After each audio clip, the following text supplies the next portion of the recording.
दोस्तों, उत्तर प्रदेश की सियासत में इस वक्त एक नाम सबसे ज्यादा चर्चा में है, ब्रजभूषण शरण सिंह। कैसरगंज के इस बाहुबली नेता का बीजेपी के प्रति रुख पिछले कुछ महीनों में जिस तरीके से बदला है, उसने पार्टी के अंदर खाने हलचल मचा दी है। एक तरफ ब्रजभूषण सिंह समाजवादी पार्टी के मुखिया अखिलेश यादव की जमकर तारीफ करते नजर आए, यहाँ तक कि उन्हें भगवान श्री कृष्ण का वंशज तक बता दिया। दूसरी तरफ हाल ही में योगी कैबिनेट के विस्तार पर उनकी एक क्रिप्टिक सोशल मीडिया पोस्ट ने साफ इशारा किया कि पार्टी हाईकमान से उनकी नाराजगी अभी भी बरकरार है।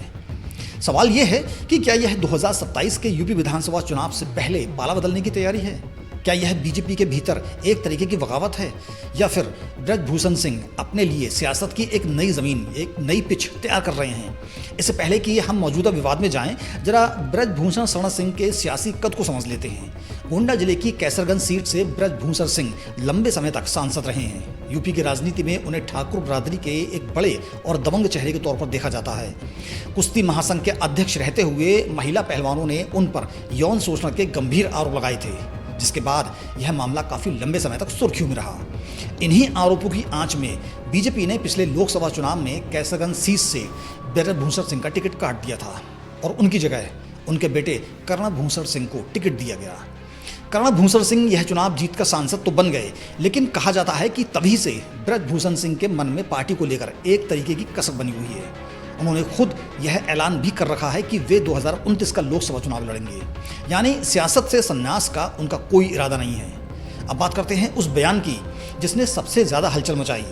संत कबीर नगर में एक स्वागत समारोह के दौरान मीडिया से बातचीत में ब्रजभूषण सिंह ने समाजवादी पार्टी के अध्यक्ष अखिलेश यादव को लेकर एक चौंकाने वाला बयान दिया।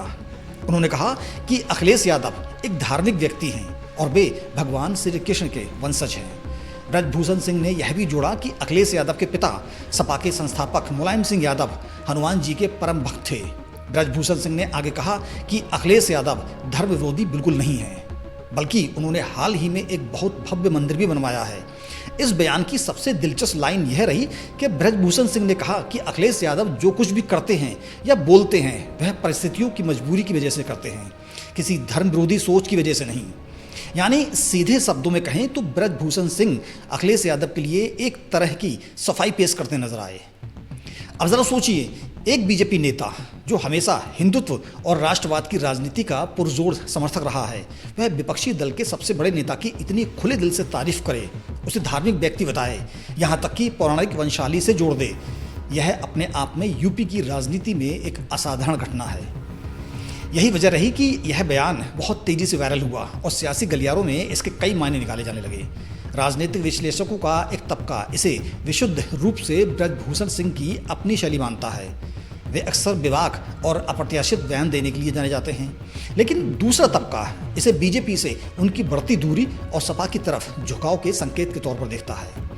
इस पूरे घटनाक्रम में एक और अहम मोड़ आया जब मीडिया ने खुद अखिलेश यादव से पूछा कि क्या ब्रजभूषण सिंह सपा में शामिल होने वाले हैं। अखिलेश यादव ने इस सवाल का जवाब बड़े सधे हुए अंदाज में दिया। उन्होंने सीधे हाँ या ना नहीं कहा, बल्कि ब्रजभूषण सिंह को अपना नेता और गोंडा का नेता कहकर संबोधित किया।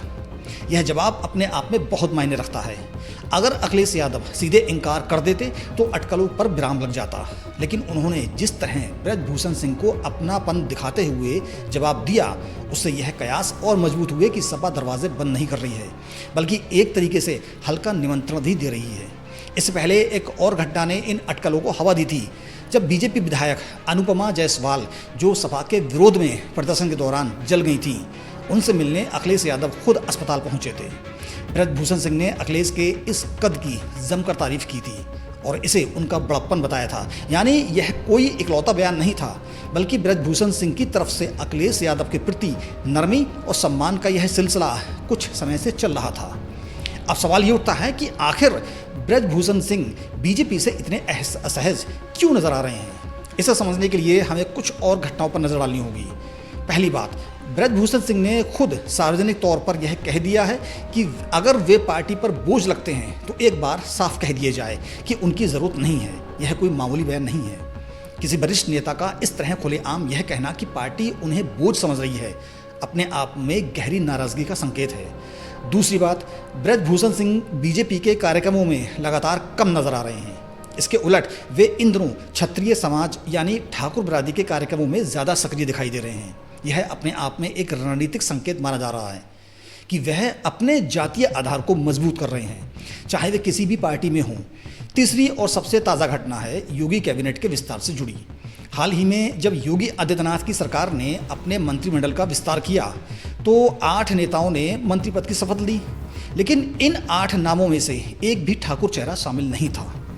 ठीक इसी वक्त ब्रजभूषण शरण सिंह ने सोशल मीडिया पर एक क्रिप्टिक यानी पहेलीनुमा पोस्ट डाली, जिसमें उन्होंने किसी की बुलंदी को तमाशा बता दिया। हालांकि ब्रजभूषण सिंह ने इस पोस्ट में सीधे किसी का नाम नहीं लिया, लेकिन समय को देखते हुए राजनीतिक हलकों में इसे कैबिनेट विस्तार में ठाकुर समाज की अनदेखी को से जोड़कर देखा गया। पार्टी की तरफ से इस पोस्ट पर कोई आधिकारिक प्रतिक्रिया नहीं आई, लेकिन इतना तय है कि इस पोस्ट ने बीजेपी के अंदर बेचैनी जरूर बढ़ा दी है। अब आते हैं सबसे अहम सवाल पर, क्या ब्रजभूषण सिंह सचमुच बगावत की राह पर हैं? इस सवाल के जवाब में अलग अलग राय हैं। एक राय यह है कि ब्रजभूषण सिंह असल में पार्टी पर दबाव बनाने की रणनीति अपना रहे हैं। कैसरगंज सीट से टिकट कटने और यौन शोषण के आरोपों के बाद उनका सियासी कद कमजोर हुआ है। ऐसे में वे चाहते हैं कि आने वाले 2027 विधानसभा चुनाव में पार्टी उन्हें या उनके परिवार को अहमियत दे। इसलिए वे सार्वजनिक तौर पर नाराजगी दिखाकर, सपा की तरफ नरमी दिखाकर एक तरीके का दबाव बना रहे हैं ताकि बीजेपी हाईकमान उनकी अनदेखी ना करे। दूसरी राय यह है कि यह सिर्फ दबाव की राजनीति नहीं, बल्कि वाकई एक संभावित पाला बदलने की तैयारी है। इस राय को मानने वालों का तर्क है कि जिस तरीके से अखिलेश यादव ने उन्हें अपना नेता कहकर संबोधित किया और जिस तरह ब्रजभूषण सिंह लगातार सपा प्रमुख की तारीफ में बयान दे रहे हैं, वह किसी सामान्य राजनीतिक शिष्टाचार से कहीं आगे की बात लगती है। और तीसरी राय, जो शायद सबसे संतुलित है, वह यह कि ब्रजभूषण सिंह फिलहाल अपने लिए विकल्प खुले रखे हैं। वे ना तो पूरी तरह बीजेपी से नाता तोड़ रहे हैं, ना ही खुलकर सभा में शामिल होने का ऐलान कर रहे हैं, बल्कि वे एक ऐसी सियासी पिच तैयार कर रहे हैं जहां वे परिस्थितियों के हिसाब से किसी भी दिशा में जा सकें। अब समझते हैं कि आखिर यह पूरा घटनाक्रम बीजेपी के लिए सिरदर्द क्यों बन सकता है। पहली वजह है ठाकुर वोट बैंक। पश्चिमी और मध्य यूपी के जिलों में ठाकुर समुदाय बीजेपी का एक पारंपरिक और मजबूत आधार रहा है। ब्रजभूषण सिंह इसी समुदाय के एक बड़े चेहरे माने जाते हैं। अगर वे खुलकर पार्टी के खिलाफ जाते हैं या उनकी नाराजगी बरकरार रहती है तो इसका सीधा असर इस वोट बैंक पर पड़ सकता है, खासकर गोंडा और आसपास के इलाकों में। दूसरी वजह है 2027 का विधानसभा चुनाव। यूपी में अगला विधानसभा चुनाव नज़दीक आ रहा है और ऐसे किसी भी वक्त पर जातीय समीकरण बिगड़ने का जोखिम पार्टी के लिए भारी पड़ सकता है। अगर कैबिनेट विस्तार जैसे मौक़ों पर ठाकुर प्रतिनिधित्व को लेकर असंतोष बढ़ता रहा तो यह सिर्फ ब्रजभूषण सिंह तक सीमित नहीं रहेगा, बल्कि पूरे समुदाय में एक संदेश जा सकता है। तीसरी वजह है सार्वजनिक छवि। ब्रजभूषण सिंह के बयान अक्सर मीडिया में तेजी से वायरल होते हैं। उनका हर विवादित या अप्रत्याशित बयान पार्टी की आंतरिक एकता पर सवाल खड़े करता है, भले ही पार्टी हाईकमान इसे कितना भी नज़रअंदाज करने की कोशिश करे। और चौथी वजह है सपा की रणनीति। अखिलेश यादव के लिए ब्रजभूषण सिंह जैसे बड़बोले और ठाकुर समुदाय में पकड़ रखने वाले नेता का साथ आना अगर होता है तो यह सपा के लिए पीडीए यानी पिछड़ा दलित अल्पसंख्यक के अपने पारंपरिक समीकरण से आगे बढ़कर सवर्ण वोटरों में सेंध लगाने का एक मौका हो सकता है। और यही वजह है कि अखिलेश यादव भी दरवाज़ा पूरी तरीके से बंद नहीं कर रहे।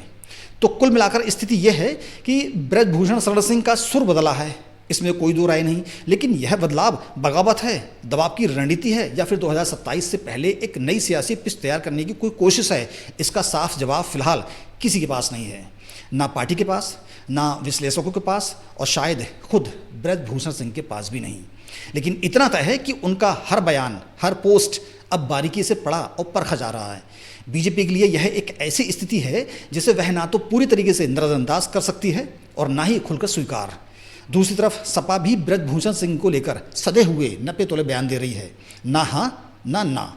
आने वाले महीनों में जैसे जैसे 2027 का विधानसभा चुनाव नज़दीक आएगा, यह देखना दिलचस्प होगा कि ब्रजभूषण सिंह अपनी अगली चाल क्या चलते हैं। क्या वे बीजेपी में ही रहकर अपनी बात मनवाने में कामयाब होते हैं या फिर यूपी की सियासत एक नया समीकरण देखने वाली है। आपकी इस पूरे मसले पर क्या राय है, हमें कमेंट में ज़रूर बताइए। यह थी आज की हमारी रिपोर्ट। देखते रहिए हमारा चैनल। जय हिंद।